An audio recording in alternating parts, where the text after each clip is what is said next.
সাবেকদের ক্রিকেটে আরও একবার পাকিস্তানের মুখোমুখি না হওয়ার সিদ্ধান্ত নিয়েছে ভারত।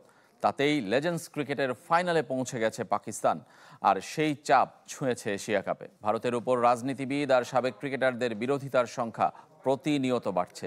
অপারেশন সিঁদুর চলাকালীন কেন পাকিস্তানের সাথে ম্যাচ খেলতে হবে সেই প্রশ্ন তুলেছেন মনোজ তিওয়ারি, সাথে যোগ দিয়েছে শিবসেনাও।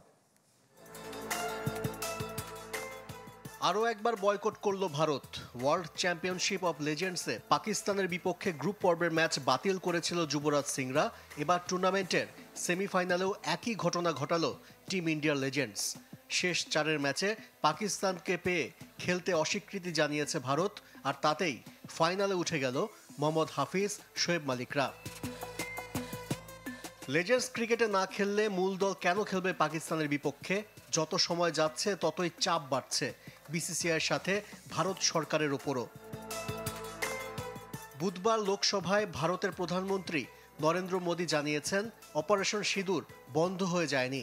মোদীর বক্তব্যকে পুঁজি করে পাল্টা প্রশ্ন তুলেছেন শিবসেনা নেত্রী ও রাজ্যসভার সদস্য প্রিয়াঙ্কা চতুর্বেদী। আমি প্রধানমন্ত্রীকে জিজ্ঞেস করছি, যদি অপারেশন সিঁদুর চলমান থাকে তাহলে এশিয়া কাপের জন্য সরকার কিভাবে সবুজ সংকেত দিল? পাকিস্তানের সাথে খেলা কেন এত গুরুত্বপূর্ণ? ক্রিকেটার থেকে রাজনীতিবিদ বনে যাওয়া মনোজ তিওয়ারিও মোদী সরকারের সমালোচনায় মুখর। পাকিস্তানের সাথে ক্রিকেটীয় সম্পর্কের বিরোধী তৃণমূল কংগ্রেসের নেতা।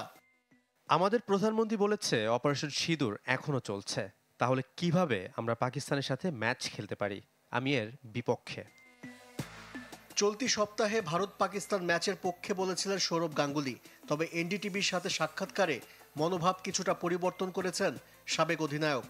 বিতর্ক এড়িয়ে চিরপ্রতিদ্বন্দ্বীর লড়াই সরকারের দিকে ঠেলে দিয়েছেন সৌরভ। ভারত পাকিস্তান ম্যাচ সবসময় সরকারের উপর নির্ভর করে। যদি সরকার অনুমতি দেয় তাহলে অবশ্যই এই ম্যাচ হবে। ভারতীয় ক্রিকেট বোর্ড অবশ্য স্রোতের বিপরীতে। এশিয়া কাপে পাকিস্তান ম্যাচ বয়কটের সুযোগ নেই বলে জানিয়েছে বিসিসিআই সূত্র।